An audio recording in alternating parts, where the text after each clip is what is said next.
Nosso caso na varanda de hoje, eu vou precisar desse fone de ouvido, desse apoio, porque hoje aqui as galinhas estão fervorosas, né? E nós estamos com um movimento não normal aqui na região, são os cavalos, são as motos estão passando, então vamos lá para a gente fazer um vídeo com áudio bem legal.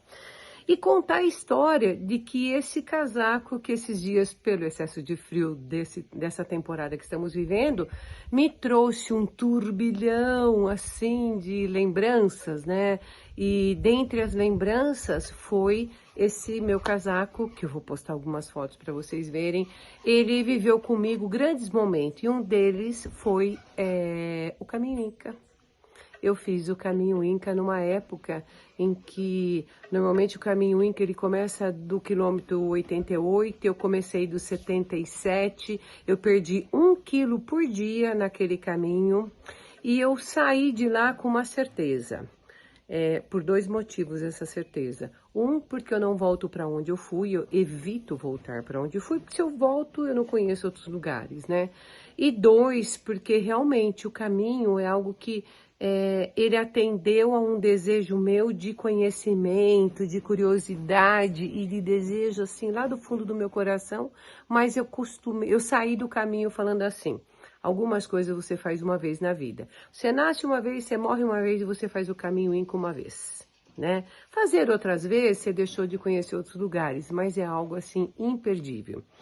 E eu quero deixar, entre tantas situações excepcionais do caminho, mas eu quero deixar algumas dicas, porque assim, elas são importantes. Então, eu quero começar a falar que o caminho, é importantíssimo você escolher a época do ano, porque tem uma época de chuva, se existe um nível de dificuldade, ele sei lá, potencializado enormemente pelo um período de chuvas ou de excesso de frio. Então tem um período certo, ideal para você fazer, o melhor período recomendado.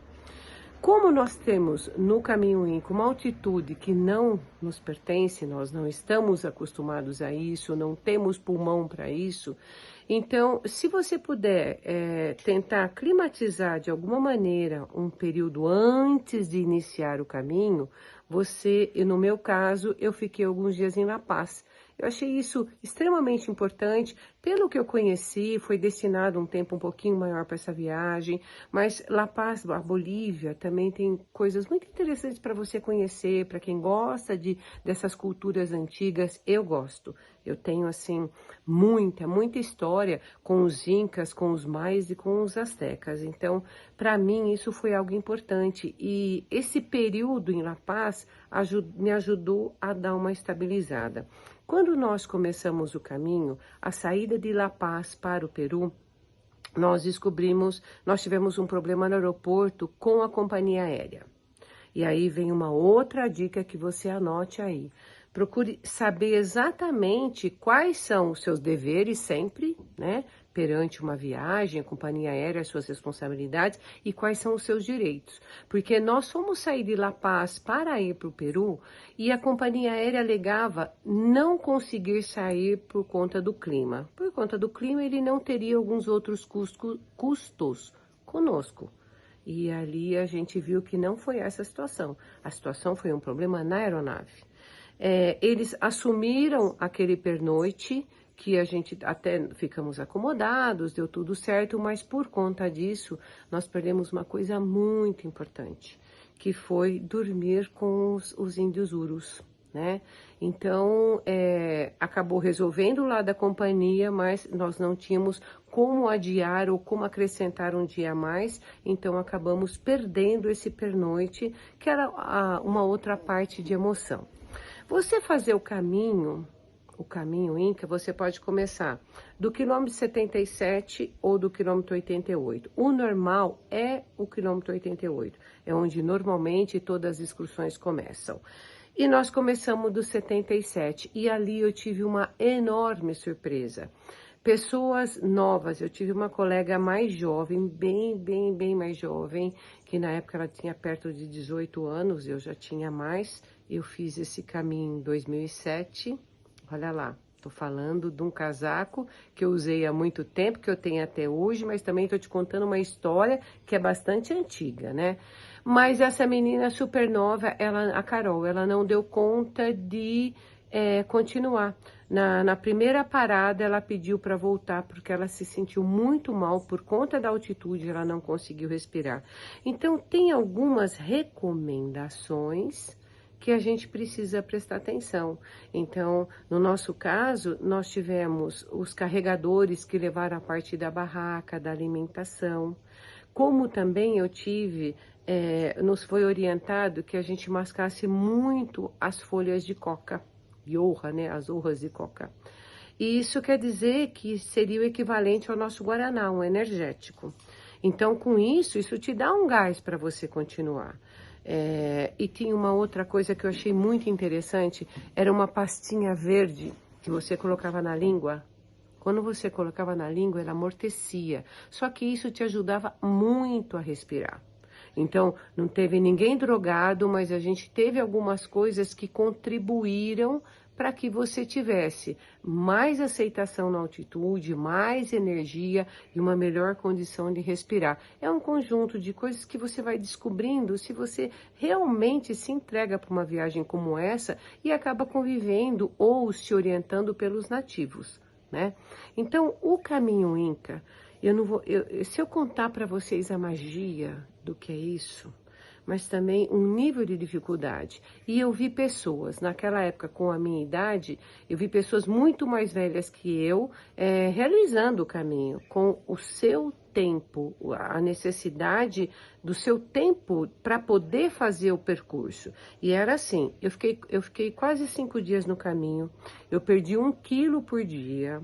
Quando a gente passava por algum lugar que você cumpria uma subida, que é muito apoiada em escaleiras, nas escadas, você falava, nossa, tô terminando essa subida. Quando você fazia a curva e olhava a descida, hoje eu entendo que eu não sei o que é pior, a dificuldade para você subir ou para você descer. Mas não é nada que você não consiga realizar. Qual é a diferença? As pessoas com mais agilidade, elas chegam antes nos pontos de apoio. E no ponto de apoio, durante o almoço, por exemplo, você tem as refeições te esperando e no jantar você tem a janta e você tem onde você vai dormir, né? E sim, eu dormi em barracas, eu peguei períodos assim sem chuva, eu peguei períodos com um pouco de chuva, e tudo isso você consegue resolver se a equipe traz o todo. Então, a minha mochila, ela levava o necessário para mim. Eu fico pensando, e se eu tivesse sem uma equipe de apoio, quanto mais seria necessário para você transportar o que seria equivalente a você levar os acessórios para preparar alguma alimentação, as barracas que foram montadas. Eu só levei o que era do meu uso pessoal, o meu casaco bacanão lá que fez o caminho Inca e as trocas mínimas necessárias, coisas para minha higiene pessoal, e mesmo assim você tem o seu ritmo. Então, no seu ritmo, tem as pessoas que chegam antes nos pontos de apoio e descansam, mais do que quem chega depois. Eu ficava no nível intermediário, né? Eu não tive assim, não vou falar que eu sofri para fazer o caminho, mas a dificuldade sim é a altitude. Você tem uma dificuldade respiratória, mas eu vou te confessar que eu vi pessoas naquela época com quase 70 anos fazendo o caminho no ritmo dela. Então, assim, eu sei que é possível, né? E hoje eu falar que a gente faz o caminho Inca só uma vez é porque eu quero fazer outros caminhos, não porque não tenha sido uma coisa espetacular. Eu classifico a minha história, né, posso dizer até a minha vida, antes do caminho Inca e depois do caminho Inca. Por quê? Porque eu entendi o que é o desejo de realizar alguma coisa, o que são superações. Foi uma superação física que eu nem imaginaria ser capaz, e eu fui capaz, né? Eu nem te digo tanto pelo nível de dificuldade. Às vezes algumas pessoas falam, não, mas eu corro não sei quanto por dia, eu faço, vamos dizer assim, exercício continuamente. Lógico, essa pessoa tem um outro preparo, Mas a dificuldade não é só a resistência física, é respiratória, que a altitude faz uma diferença enorme, né? Eu conheço dentro do caminho, se eu puder colocar em fotos, que a hora que terminar esse vídeo eu quero colocar para falar, mas eu falo que eu conheço dentro do caminho Inca o que eu chamo do meu ponto de equilíbrio. Eu estou conversando com você e eu tenho a certeza absoluta do que eu estou falando. Eu tenho uma foto que eu estou em cima de uma pedra e que eu estou, que é um centro litúrgico e militar que chama-se Puyo Patamarca. Ali nós sentamos e dentre as coisas que nos alimentamos, inclusive, estavam os avocados, que ele te dá uma energia muito especial e que eu me lembro de estar sentada ali olhando para tudo aquilo e ficar pensando como os incas foram capazes de fazer tudo aquilo. Aí você chega em Machu Picchu e eu tenho uma foto de Machu Picchu ao lado de Huayna Picchu, que é uma montanha pequena, e você fica pensando, meu Deus, como foram capazes de fazer tudo isso. E a energia desses lugares é algo assim, que é algo que você sente na pele. Não dá para eu te contar, talvez você só consiga sentir se um dia você tiver essa opção de fazer. Né? E esse é um caso de varanda que devia ter mais de uma passagem, porque quando eu falo de Cusco, que é o umbigo do mundo, quando eu falo do que a gente viveu, da magia dessas construções, que você fala dos solstícios, que entra por uma porta e sai pela outra, e você fala... o que exatamente existia, né? Quem eram exatamente essas pessoas capazes de fazer tudo isso? Porque hoje você tem a tecnologia a seu favor. Então você tem como ter outras medições, você tem como ter outras comparações, e naquela época não. Então, quero deixar assim duas coisas desse nosso vídeo e gostaria muito que você comentasse aqui comigo. Primeiro, se você tem alguma roupa que te traz assim turbilhões de emoções e de variedades de emoções, como é o casaco que me trouxe essa conversa de hoje, né? E depois, se você tem assim uma viagem, uma viagem de um momento que foi marco na sua história. Esse momento pode ser com família, pode ser com o seu companheiro, pode ser sozinha. Essa viagem eu fiz sozinha, né? E eu já era casada, já tinha 3 filhos. Por que eu fiz sozinha?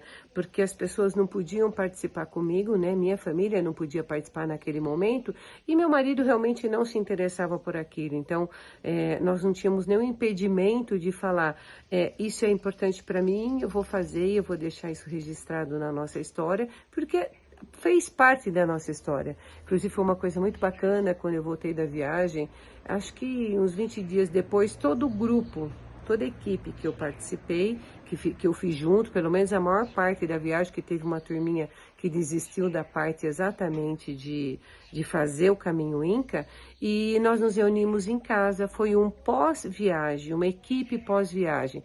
Pensa quanto que essa viagem me rendeu de emoções, de lembranças, mas eu acho que eu vou voltar algum dia para contar exatamente o que foi.